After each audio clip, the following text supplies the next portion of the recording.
Hello everyone, welcome to computer science e class. इस video के अंदर हमारा टॉपिक है लिनक्स स्ट्रक्चर या फिर बोल सकते हैं आप components of Linux operating system. तो जल्दी से पहले मैं आपको क्वेश्चंस बताता हूं जिन क्वेश्चंस के जवाब आपको इस वीडियो के अंदर मिल जाएंगे। सबसे पहला क्वेश्चन जिनका जवाब आपको इस वीडियो के अंदर मिल जाएगा वो है कि ऐसे कौन कौन से मेजर कंपोनेंट्स होते हैं लिनक्स ऑपरेटिंग सिस्टम के अंदर जिनका यूज़ करके लिनक्स का ऑपरेटिंग सिस्टम कोई भी काम करता है जो भी यूज़र ने कंप्यूटर को काम करने के लिए दिया होता है। उसके बाद हम देखेंगे कि उन सारे मेजर कंपोनेंट्स की क्या क्या वर्किंग होती है, क्या क्या फीचर्स उन्होंने हमें प्रोवाइड करने होते हैं। डिफरेंट डिफरेंट फीचर्स होते हैं, डिफरेंट डिफरेंट काम होते हैं हर एक कंपोनेंट के लिनक्स ऑपरेटिंग सिस्टम के अंदर। या फिर अगर हम किसी भी ऑपरेटिंग सिस्टम की बात करें तो हर एक ऑपरेटिंग सिस्टम के अंदर लगभग आपको देखने में ये सारे कंपोनेंट्स या मेजर कंपोनेंट्स जो हम लिनक्स के यहाँ पे पढ़ेंगे वो देखने को मिलते हैं। तो हम कह सकते हैं कि कोई भी ऑपरेटिंग सिस्टम, अगर हम मेजर ऑपरेटिंग सिस्टम की बात करें किसी भी ऑपरेटिंग सिस्टम की, चाहे विंडोज़ की बात कर लो चाहे मैक ऑपरेटिंग सिस्टम की बात कर लो, तो हर एक ऑपरेटिंग सिस्टम के अंदर जो मेजर कंपोनेंट्स हम लिनक्स के यहाँ पे पढ़ेंगे वो अप्लाई वहाँ पे भी होते हैं। तो ये जो मेजर कंपोनेंट्स आप यहाँ पे देखोगे उनकी क्या वर्किंग होती है वो भी हम इस वीडियो के अंदर देखेंगे, क्या क्या फंक्शनैलिटी वो प्रोवाइड करते हैं या उनका क्या काम होता है। तो ये कुछ क्वेश्चंस हैं जिनके जवाब आपको इस वीडियो के अंदर मिल जाएंगे। तो स्टार्ट करते हैं और देखते हैं कि लिनक्स के स्ट्रक्चर के अंदर या लिनक्स के कंपोनेंट्स कौन कौन से होते हैं जो मेजर कंपोनेंट्स वो यूज़ करता है। तो तीन ऐसे मेजर कंपोनेंट्स होते हैं जो लिनक्स का ऑपरेटिंग सिस्टम यूज़ करता है, या आप कह सकते हैं कि कोई भी ऑपरेटिंग सिस्टम जो मेजर, हम किसी भी ऑपरेटिंग सिस्टम की बात करें तो जो उनके कंपोनेंट्स होते हैं वो होते हैं कर्नल, शेल और एप्लीकेशन। ये तीन मेजर कंपोनेंट्स आपको हर एक ऑपरेटिंग सिस्टम के अंदर देखने को मिलेंगे या फिर आप सुनेंगे इनके बारे में कि वो जो ऑपरेटिंग सिस्टम है वो इन तीन मेन कंपोनेंट्स का यूज़ करके ही कोई काम परफॉर्म करता है। तो अभी आगे हम इनके बारे में और देखेंगे कि क्या क्या फंक्शनैलिटी हमें ये अलग अलग कंपोनेंट्स प्रोवाइड करते हैं, कर्नल का क्या काम होता है, शेल का क्या काम होता है और एप्लीकेशन का क्या काम होता है। उसके पहले हम एक छोटी सी यहाँ पे दो इमेजेस देखते हैं और थोड़ा सा इनको अंडरस्टैंड करने की कोशिश करते हैं कि कौन सा कंपोनेंट कहाँ पे काम करता है। अगर आप लेफ़्ट साइड वाली यहाँ पे इमेज देखो तो आप यहाँ पे देख सकते हैं कि जो यूज़र है वो कहाँ पे है, वो एप्लीकेशन कहाँ पे है, शेल कहाँ पे है और कर्नल कहाँ पे है। जो हम यहाँ पे कंपोनेंट्स यहाँ पे देखेंगे, कौन एप्लीकेशन को यूज़ कर सकता है, कौन शेल को यूज़ कर सकता है, कर्नल किसको यूज़ करता है, क्या काम करता है या किसके साथ इंटरेक्ट करता है, वो आप इस इमेज में देख सकते हैं। अगर हम इस इमेज के बिल्कुल बॉटम से शुरू करें तो आप देख सकते हैं सबसे निचला जो लेवल है वो है हार्डवेयर। हार्डवेयर क्या हो गया, कंप्यूटर के जो भी कंपोनेंट्स लगे होते हैं, जो भी कंप्यूटर के साथ हमने पार्ट्स अटैच किए होते हैं डिफरेंट डिफरेंट, वो सारे हार्डवेयर इसके अंदर आ गए। अगर हम बात करें उसके ऊपर कर्नल की, तो कर्नल जो होता है वो हार्डवेयर के साथ इंटरेक्ट करता है। मतलब कहने का ये हुआ कि अगर कंप्यूटर के किसी भी हार्डवेयर से कोई भी काम लेना होता है तो वो कर्नल लेता है या कर्नल उसको करता है। तो कर्नल ने हार्डवेयर के साथ इंटरेक्ट करना होता है। उसके ऊपर अगर हम चलें तो आ गया शेल। शेल क्या होता है इसको हम आगे देखेंगे, लेकिन यहाँ पे अगर आप इमेज को अंडरस्टैंड करो तो शेल का काम होता है कर्नल के साथ इंटरेक्शन करनी। या फिर इसके ऊपर अगर हम चलें तो शेल जो है वो एप्लीकेशन के साथ भी इंटरेक्ट कर रहा है, किसी यूज़र के साथ भी इंटरेक्ट कर रहा है, या फिर आप देख सकते हैं कोई ऐसी एप्लीकेशंस भी हो सकती हैं जो अपने आप ही शेल के साथ इंटरेक्ट कर रही हैं। तो अगर हम इस इमेज को अंडरस्टैंड करने की कोशिश करें तो अगर आप यूज़र से इस इमेज को देखना शुरू करो तो यूज़र जो है वो एप्लीकेशन को यूज़ कर रहा है। एप्लीकेशन कोई भी सॉफ्टवेयर हो सकता है लिनक्स के ऑपरेटिंग सिस्टम के अंदर या किसी भी ऑपरेटिंग सिस्टम के अंदर। यूज़र किसी एप्लीकेशन को यूज़ करता है, उस एप्लीकेशन से यूज़र जो है वो कोई भी काम करता है। जैसे कि सपोज करो आप वेब ब्राउज़र के अंदर काम कर रहे हो, उसमें आपने किसी मेन्यू के ऊपर क्लिक किया या कोई भी काम किया आपने, तो आप उस एप्लीकेशन को बता रहे हो कि ये काम मैंने करना है।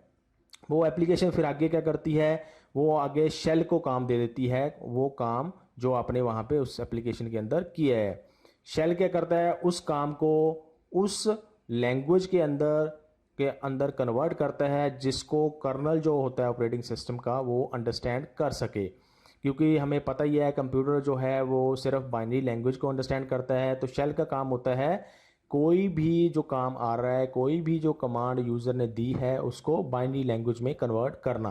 ताकि कर्नल जो ऑपरेटिंग सिस्टम का है वो उसको अंडरस्टैंड कर सके और आगे कोई काम कर सके या हार्डवेयर से कोई काम ले सके। तो ये शेल का काम आ गया।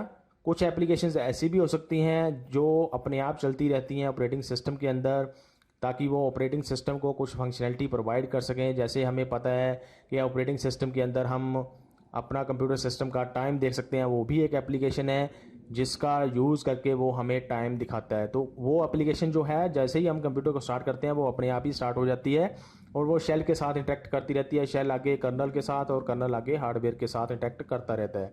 ऐसी और भी कई सारी एप्लीकेशंस हो सकती हैं जिनका यूज़ करके जो हमारा ऑपरेटिंग सिस्टम होता है, चाहे लिनक्स ऑपरेटिंग सिस्टम है चाहे कोई और ऑपरेटिंग सिस्टम है, वो अपने आप काम करते रहते हैं शेल के साथ और शेल आगे काम करता रहता है अपने आप कर्नल के साथ, और कर्नल फिर हार्डवेयर के से वो काम लेता रहता है, करवाता रहता है।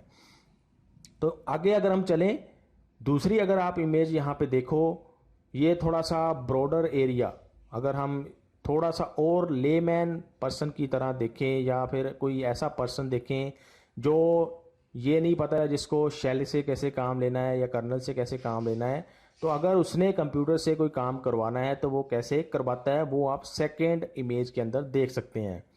सबसे बाहर अगर आप देखो तो यूज़र बने हुए हैं, अलग अलग यूज़र हैं। यूज़र क्या करेगा, एप्लीकेशंस के साथ इंटरेक्ट करेगा। एप्लीकेशंस मैंने आपको जैसे बताया कि अलग अलग सॉफ्टवेयर कंप्यूटर सिस्टम के अंदर हो सकते हैं या ऑपरेटिंग सिस्टम के अंदर हो सकते हैं जिनको इंस्टॉल किया हो सकता है डिफरेंट काम करने के लिए, तो उनको एप्लीकेशंस भी आप बोल सकते हैं। तो यूज़र जो है वो एप्लीकेशंस के साथ इंटरेक्ट करेगा, फिर जो भी यूज़र ने काम किया उस एप्लीकेशन के अंदर वो एप्लीकेशन शेल को पास कर देगी। शेल फिर उसके ऊपर थोड़ा सा काम करेगी, उस जो भी एप्लीकेशन ने उसको काम दिया है शेल को, उसको कन्वर्ट करेगा बाइनरी लैंग्वेज के अंदर या ऐसे कोड के अंदर जिसको कंप्यूटर अंडरस्टैंड कर सके। फिर वो शेल जो है वो कर्नल को वो काम पास कर देता है। कर्नल फिर जो होता है वो एक्चुअल में उस काम को करता है जो यूज़र ने दिया होता है एप्लीकेशंस के थ्रू कंप्यूटर को करने के लिए। कर्नल फिर आगे क्या करेगा, कर्नल जो भी काम करवाना होगा हार्डवेयर से, जिस भी हार्डवेयर को यूज़ करना होगा कंप्यूटर सिस्टम के, उसको यूज़ करेगा और उसकी आउटपुट जनरेट होगी। आउटपुट कर्नल पास कर देगा शेल को, शेल उसको आउटपुट को फिर से ह्यूमन रीडेबल फॉर्म में कन्वर्ट करेगा ताकि वो एप्लीकेशंस को पास कर सके। एप्लीकेशंस फिर जो हैं वो यूज़र को डिस्प्ले प्रोवाइड कर देती हैं, जो उसकी आउटपुट होती है, जो उसका रिजल्ट्स होता है वो यूज़र को प्रोवाइड कर देती हैं। तो ये पूरी वर्किंग है लिनक्स ऑपरेटिंग सिस्टम की, अगर हम लेमैन यूज़र की तरह इसको देखें तो आगे चलते हैं और देखते हैं कि कर्नल जो मेन कंपोनेंट है किसी भी ऑपरेटिंग सिस्टम का वो क्या काम करता है और क्या होता है कर्नल। कर्नल की अगर हम बात करें तो कर्नल जो है वो सबसे मेजर कंपोनेंट है किसी भी ऑपरेटिंग सिस्टम का और इसको core of the operating system बोला जाता है।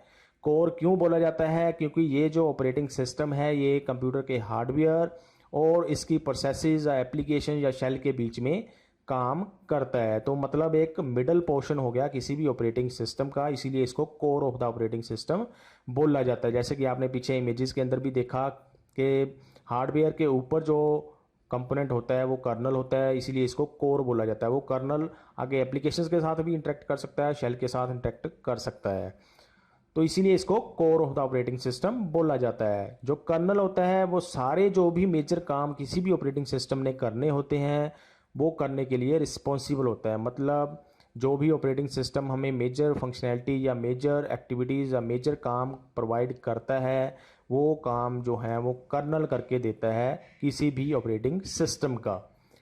अगर हम आगे चलें तो जो कंप्यूटर का कोई भी रिसोर्स है या कोई भी काम जो किसी यूज़र ने दिया है कंप्यूटर को करने के लिए, उसको शेड्यूल करना, उन रिसोर्सेज को अच्छे से यूज़ करना, उन रिसोर्सेज को अच्छे से एलोकेट करना, किसी भी यूज़र के काम को वो करने का काम होता है कर्नल का। तो अगर हम जनरली बोलें तो कर्नल का काम ये भी है कि कंप्यूटर के जो रिसोर्सेज लगे हुए हैं, चाहे सीपीयू है, चाहे मेमोरी है, चाहे प्रिंटर है, चाहे कोई और भी इनपुट आउटपुट होती है कंप्यूटर सिस्टम के अंदर, वो सारे के सारे रिसोर्सेज को एलोकेट करना, किसी भी यूज़र के काम को वो करने का काम कर्नल का होता है। अब ये क्यों होता है ज़रूरी क्योंकि सपोज़ करो यूज़र ने कई सारे काम कंप्यूटर सिस्टम को करने के लिए दिए हुए हैं, या आपने पढ़ा हुआ है कि जो हमारा ऑपरेटिंग सिस्टम है लिनक्स का, वो मल्टी यूज़र ऑपरेटिंग सिस्टम है, तो कई सारे यूज़र एट ए टाइम कंप्यूटर को कुछ काम करने के लिए दे सकते हैं। तो कर्नल ने ये देखना होता है कि क्या हर एक यूज़र ने जो काम दिया हुआ है, हर एक काम को कुछ ना कुछ जो रिसोर्स चाहिए होते हैं कंप्यूटर के काम करने के लिए, वो मिल रहे हैं या नहीं मिल रहे हैं। या सपोज़ करो कोई काम है, उसको मेमोरी चाहिए यूज़ करने के लिए या काम करने के लिए, तो कर्नल ने वो मेमोरी भी प्रोवाइड करनी होती है। उसने देखना होता है कि क्या उस काम को वो मेमोरी मिल रही है जो उसको चाहिए या नहीं मिल रही है, या कहीं ऐसा ही तो नहीं हो रहा है कि सिर्फ एक यूज़र का ही काम हो रहा है, बाकी यूज़र्स के काम सारे रुके हुए हैं या पेंडिंग ही पड़े हैं। तो ये सारे काम देखने का काम भी कर्नल ऑपरेटिंग सिस्टम के अंदर करता है। जैसे कि ये रिसोर्सेज कौन से होते हैं वो मैंने आपको बता दिए, CPU, hard disk, DVD, CD ROM, ये सारे के सारे रिसोर्सेज है कंप्यूटर सिस्टम के साथ लगे होते हैं, और हर एक रिसोर्स को एलोकेट करना होता है यूज़र के जो भी काम आए होते हैं कंप्यूटर के पास। कर्नल जो है वो किसी भी ऑपरेटिंग सिस्टम का लोएस्ट लेवल होता है, जैसे कि आपने पीछे इमेज में भी देखा। इस लोएस्ट लेवल के बाद जो अगर हम देखें तो वो कंप्यूटर का हार्डवेयर होता है। अगर हम ऑपरेटिंग सिस्टम की बात करें तो सबसे लोएस्ट लेवल हो गया कर्नल। कर्नल के ऊपर आता है फिर शेल, शेल के ऊपर फिर आ जाती हैं एप्लीकेशंस, या और भी कई सारे कंपोनेंट्स ऑपरेटिंग सिस्टम के अंदर हो सकते हैं, लेकिन यहाँ पे सिर्फ हम मेजर कंपोनेंट्स देख रहे हैं ऑपरेटिंग सिस्टम के। कर्नल जो है इसको heart of the operating system भी बोला जाता है। Core of the operating system तो होता ही है, उसके साथ इसको heart of the operating system भी बोला जाता है।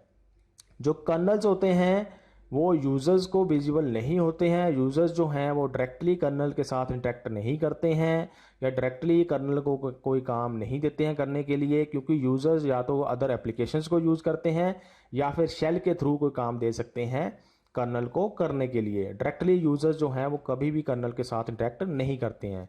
तो ये तो होगी इंट्रोडक्शन कर्नल के बारे में। अब हम देखते हैं कि कर्नल के कौन कौन से फंक्शंस होते हैं या कौन कौन से काम होते हैं जो कर्नल करता है। पहला हो गया मेमोरी मैनेजमेंट। मेमोरी मैनेजमेंट क्या होती है ये मैं आपको पहले बता देता हूँ कि सपोज़ करो कई सारे यूज़र ने कंप्यूटर को कुछ काम दिया हुआ करने को।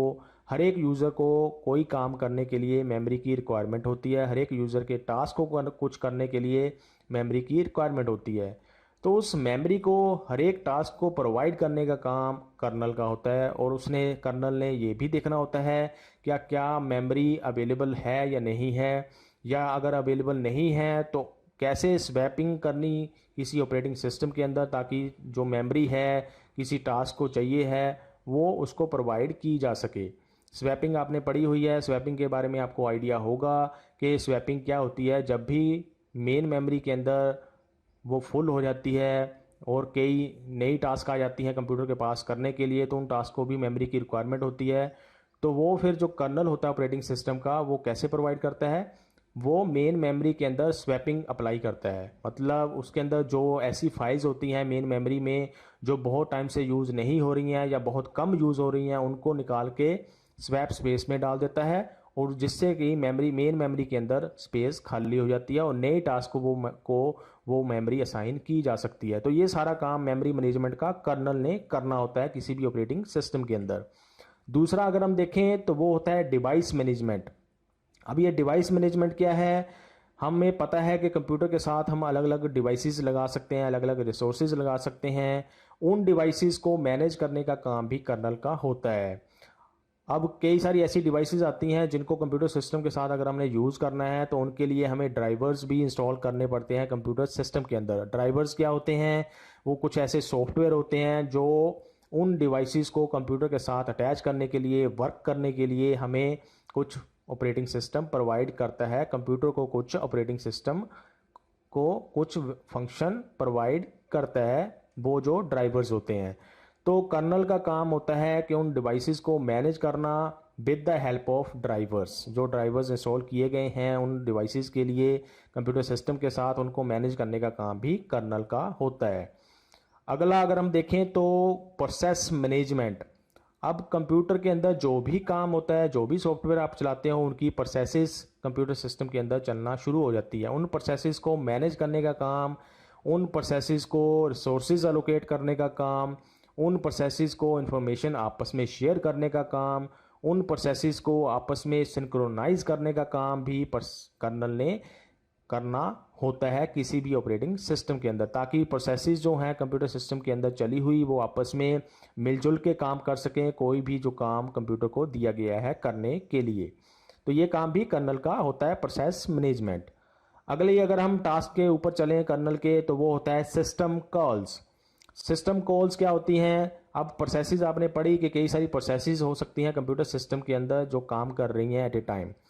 अब किसी प्रोसेस को कंप्यूटर के किसी रिसोर्स की ज़रूरत है तो वो सिस्टम कॉल का यूज़ करती हैं कर्नल को वो काम देने के लिए, ताकि कर्नल वो हार्डवेयर से कोई काम आगे करवा सके।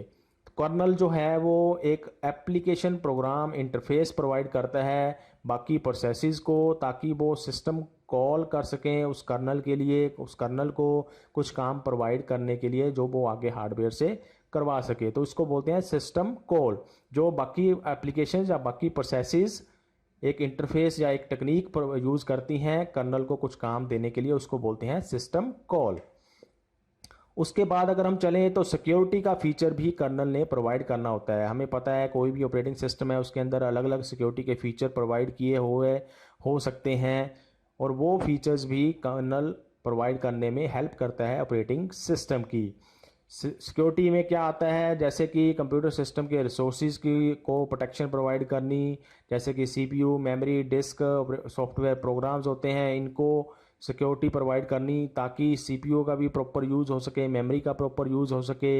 ये ना हो कि एक टास्क आई है सिर्फ वही सीपीयू को यूज़ करता रहे, दूसरी टास्क ना उसको यूज़ कर पाए, या फिर उसके बाद ऑपरेटिंग सिस्टम के अंदर यूज़ करके हमने कोई भी डाटा स्टोर करके रखा हुआ है उसको प्रोटेक्शन प्रोवाइड करनी किसी अलग अलग तरीके से, जो भी डाटा हमने इन्फॉर्मेशन वहाँ पे स्टोर करके रखा हुआ है। तो ये काम भी सिक्योरिटी का प्रोवाइड करने का कर्नल का होता है। तो ये सारे काम हैं जो मेन काम, जो मेजर काम हमें कोई भी ऑपरेटिंग सिस्टम प्रोवाइड करता है वो कर्नल के थ्रू हमें ऑपरेटिंग सिस्टम प्रोवाइड करता है।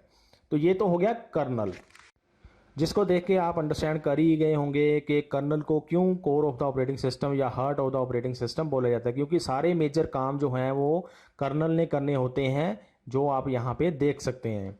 अभी हम चलते हैं दूसरे मेजर कंपोनेंट के ऊपर ऑपरेटिंग सिस्टम के या लिनक्स ऑपरेटिंग सिस्टम के, जो होता है शेल।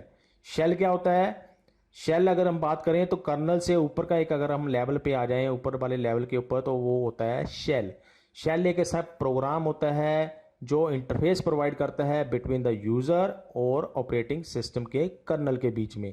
जैसे कि आपने पीछे इमेजेस में भी देखा कि जो शेल है कर्नल और यूज़र के बीच में काम करता है, या फिर कर्नल या फिर एप्लीकेशन के बीच में काम करता है। तो ऐसा प्रोग्राम है जो इंटरफेस प्रोवाइड कर रहा है एप्लीकेशंस को या फिर यूज़र्स को, ताकि वो कर्नल के साथ काम कर सके। क्योंकि आपने पीछे देखा कि कर्नल के साथ यूज़र्स जो हैं वो डायरेक्टली कम्युनिकेट नहीं कर सकते, इसीलिए शेल बीच में काम करता है दोनों के।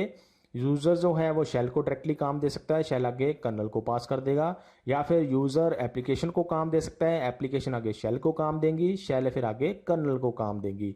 तो शेल बीच में इंटरफेस की तरह काम करता है। शेल क्या करता है? शेल ने ह्यूमन रीडेबल जो कमांड्स होती हैं या फिर जो भी काम यूज़र ने प्रोवाइड किया होता है किसी एप्लीकेशन के थ्रू, या फिर डायरेक्टली शेल को कमांड लिख के जो काम प्रोवाइड किया होता है उसको कन्वर्ट करना होता है उसने ऐसी फॉर्म के अंदर जिसको कर्नल अंडरस्टैंड कर सके। तो ये काम भी शेल का होता है, क्योंकि शेल हमें पता है या कंप्यूटर सिस्टम हमें पता है वो बाइनरी लैंग्वेज को अंडरस्टैंड करता है। तो शेल का काम होता है कि वो कुछ ऐसी फॉर्म में कन्वर्ट कर सके उस कमांड को या जो भी काम यूज़र ने दिया है उसको, ताकि कर्नल उसको अंडरस्टैंड कर सके। तो ये मेन काम भी शेल का होता है। उसके बाद अगर हम देखें तो शेल जो है वो आउटपुट रीड करने का काम भी करता है और उसको स्क्रीन के ऊपर डिस्प्ले करने का काम भी करता है। आउटपुट रीड करने का मतलब क्या हुआ है? जैसे कि हमने पीछे भी आपको बताया कि कर्नल ने जो भी काम करना होता है, हार्डवेयर से जो भी काम लेना होता है उसकी आउटपुट जनरेट करता है, फिर वो आगे शेल को पास कर देता है। शेल फिर वो आउटपुट रीड करता है और उसको ऐसी फॉर्म के अंदर भी कन्वर्ट करता है जिसको ह्यूमन रीड कर सके दोबारा से, और उसको फिर स्क्रीन के ऊपर दिखा देता है। स्क्रीन के ऊपर दिखाने का मतलब ये हो सकता है कि वो हो सकता है मॉनिटर के ऊपर वो उसके आपको आउटपुट दिखा दे, हो सकता है किसी फाइल में वो आउटपुट स्टोर कर दे, या फिर वो प्रिंट करवा दे, या फिर कोई और आउटपुट का तरीका हो सकता है, तो उसके थ्रू भी वो आउटपुट आपको शेल जो है वो प्रोवाइड कर सकता है। अब जैसे कि आपको बताया कि शेल जो है वो ह्यूमन रीडेबल कमांड्स को लेता है, तो वो ह्यूमन रीडेबल कमांड्स जो होती हैं या जो भी काम यूज़र ने दिया होता है वो किसी न किसी कीबोर्ड के थ्रू या फिर फाइल के थ्रू शेल जो है वो ले सकता है। सपोज करो यूज़र ने कोई काम देना है शेल को करने के लिए या कर्नल को करने के लिए, तो यूज़र क्या करेगा, या तो शेल के अंदर कमांड्स लिखेगा डायरेक्टली कीबोर्ड का यूज़ करके, कीबोर्ड से एंटर करके, या फिर यूज़र जो है वो उसको एक फ़ाइल सप्लाई कर सकता है, फ़ाइल की इनपुट दे सकता है जिसको शेल आगे यूज़ कर सकता है, उसको कन्वर्ट करेगा फिर वो बाइनरी लैंग्वेज के अंदर और उसको फिर आगे कर्नल को काम करने के लिए प्रोवाइड कर देगा। तो ये काम भी शेल का होता है। शेल जो होते हैं वो एक तरह से एनवायरनमेंट भी प्रोवाइड करते हैं यूज़र्स को, ताकि वो कमांड्स को रन कर सकें, बाकी प्रोग्राम्स को रन कर सकें और शेल स्क्रिप्ट्स को रन कर सकें। तो ये काम भी शेल ने प्रोवाइड करना होता है। अब अगर हम बात करें तो जो यूज़र होते हैं वो डायरेक्टली, जैसे कि मैंने आपको पहले भी बताया कि कर्नल के साथ इंटरेक्ट नहीं करते हैं। यूज़र जो होते हैं वो शेल के साथ डायरेक्टली इंटरेक्ट कर सकते हैं, शेल के अंदर डायरेक्टली कमांड्स लिख सकते हैं, या फिर अलग अलग सॉफ्टवेयर को या फिर एप्लीकेशंस को यूज़ करके शेल को काम दे सकते हैं। शेल फिर आगे उसको कर्नल को प्रोवाइड करता है, कर्नल फिर एक्चुअल में उस काम के ऊपर अपना जो भी वर्किंग होती है वो उसको करता है और उसके रिजल्ट्स जो है दोबारा से शेल को प्रोवाइड करके अपनी फंक्शनैलिटी पूरी प्रोवाइड करता है किसी भी ऑपरेटिंग सिस्टम की। शेल जो होते हैं उसको दो टाइप्स में आप डिवाइड कर सकते हैं। पहला होता है कमांड लाइन शेल, दूसरा होता है ग्राफिकल शेल। अब जैसे कमांड लाइन शेल हमें नाम से पता चल रहा है, इसके अंदर हम कमांड्स लिख के कोई भी काम करवाते हैं शेल के थ्रू। और जो दूसरा होता है ग्राफिकल शेल, उसके अंदर हमें कुछ इमेजेस को यूज़ करके, कुछ आइकन्स को यूज़ करके, कुछ मेन्यूज़ का यूज़ करके हम शेल से कोई काम करवाते हैं। लास्ट में हम चलते हैं लास्ट मेजर कंपोनेंट के ऊपर जो लिनक्स ऑपरेटिंग सिस्टम का है या किसी भी ऑपरेटिंग सिस्टम का हो सकता है, वो है एप्लीकेशन। अब लिनक्स ऑपरेटिंग सिस्टम के अंदर बहुत सारी एप्लीकेशंस होती हैं जिनको यूज़र यूज़ कर सकता है कोई भी ऑपरेटिंग सिस्टम से काम करवाने के लिए या कंप्यूटर से काम करवाने के लिए। एप्लीकेशंस जैसे कि वेब ब्राउज़र होता है, इंटरनेट के ऊपर अगर आपने कोई वेबसाइट खोल के देखनी है उसके लिए, या टेक्स्ट एडिटर हो सकता है, कोई फाइल को आपने एडिट करना है, या फिर उसके अलावा और भी कई सारे सॉफ्टवेयर्स होते हैं जिनको हम यूज़ करते हैं किसी भी ऑपरेटिंग सिस्टम के अंदर, उनको हम एप्लीकेशंस भी बोल सकते हैं। तो लिनक्स के अंदर ऐसी कई सारी एप्लीकेशंस हो सकती हैं जिनको अलग यूज़र जो हैं वो अलग अलग टास्क को परफॉर्म करने के लिए यूज़ कर सकते हैं। हर एक एप्लीकेशन का अपना बेनिफिट होता है कि उसने क्या फंक्शनैलिटी प्रोवाइड करनी है यूज़र को, तो उसके हिसाब से एप्लीकेशंस को यूज़ किया जाता है किसी भी यूज़र के द्वारा। जो एप्लीकेशंस होती हैं वो भी एक तरह से इंटरफेस प्रोवाइड करती हैं यूज़र को, ताकि वो डायरेक्टली शेल के साथ काम ना करें। सपोज करो कोई ऐसा यूज़र है उसको शेल के बारे में नहीं पता या कमांड्स नहीं पता, उसको कैसे कमांड्स लिखनी है शेल के अंदर, तो वो क्या कर सकता है, एप्लीकेशंस को यूज़ कर सकता है या सॉफ्टवेयर्स को यूज़ कर सकता है। सॉफ्टवेयर उसको इंटरफेस प्रोवाइड कर देंगी, उस इंटरफेस को यूज़ करके वो कुछ काम कर सकता है। वो एप्लीकेशंस फिर उसको शेल को प्रोवाइड कर देंगी, शेल अपने आप से उसके हिसाब से कमांड्स को जनरेट करके उनको अलग दूसरी फॉर्म में कन्वर्ट करके जिसको कर्नल अंडरस्टैंड कर सके, उसको उसके करने के बाद कर्नल को प्रोवाइड कर देता है, कर्नल फिर उसके ऊपर काम करता है। तो एप्लीकेशंस भी हो गई एक तरह से इंटरफेस जिससे यूज़र इजीली कोई काम कर सकता है किसी ऑपरेटिंग सिस्टम के अंदर। यूज़र जो भी काम करता है एप्लीकेशंस के अंदर, जैसे कि मैंने आपको पहले भी बताया कि एप्लीकेशन उसको पास कर देती हैं शेल को, शेल उसके ऊपर कुछ काम करता है, उसको उस लैंग्वेज में कन्वर्ट करता है जिसको कर्नल अंडरस्टैंड करे, और फिर उसको पास कर देता है कर्नल को। कर्नल फिर आगे हार्डवेयर से जो भी काम लेना होता है उस टास्क के हिसाब से वो लेता है और उसकी आउटपुट जनरेट करके शेल को देता है, शेल आगे फिर एप्लीकेशंस को पास कर देती है, और फिर यूज़र्स जो हैं वो एप्लीकेशन के थ्रू उसकी रिजल्ट्स जो हैं अपनी स्क्रीन के ऊपर देख सकते हैं। अगर हम बात करें तो कुछ एप्लीकेशंस ऐसी भी हो सकती हैं, जैसे कि मैंने आपको पहले भी बताया कि वो ऑटोमेटिकली रन होती रहती हैं या अपने आप चलती रहती हैं। जैसे कि सपोज करो ऑपरेटिंग सिस्टम है, जब भी हम उसको स्टार्ट करते हैं तो कुछ एप्लीकेशंस जो हैं वो अपने आप ही रन होना शुरू हो जाती हैं, ऑटोमेटिकली स्टार्ट हो जाती हैं। वो एप्लीकेशंस क्या होती हैं, वो ऑपरेटिंग सिस्टम को अलग अलग फीचर्स प्रोवाइड करने के लिए रन होती हैं। अलग अलग काम जो ऑपरेटिंग सिस्टम हमें प्रोवाइड करता है वो उन एप्लीकेशंस के थ्रू हमें प्रोवाइड करता है। तो वो एप्लीकेशन जो हैं वो भी डायरेक्टली शेल के साथ इंटरेक्ट कर सकती हैं। शेल को वो कुछ काम करने के लिए दे सकती हैं, शेल फिर आगे उस काम को कर्नल को प्रोवाइड करता है। तो ऐसे भी एप्लीकेशन जो हैं वो काम कर सकती हैं। तो ये सारा था लिनक्स स्ट्रक्चर के बारे में या फिर कंपोनेंट्स ऑफ लिनक्स के बारे में, जिसके अंदर आपको उन क्वेश्चंस के जवाब आई होप मिल गए होंगे जो मैंने आपको इस वीडियो के शुरू में बताए थे। अगर आपको फिर भी कोई क्वेरी है, कुछ क्वेश्चन है, कुछ कन्फ्यूज़न है इस टॉपिक के बारे में, तो आप कमेंट सेक्शन के अंदर पूछ सकते हैं। अभी के लिए इस वीडियो के अंदर इतना ही। Thanks for watching.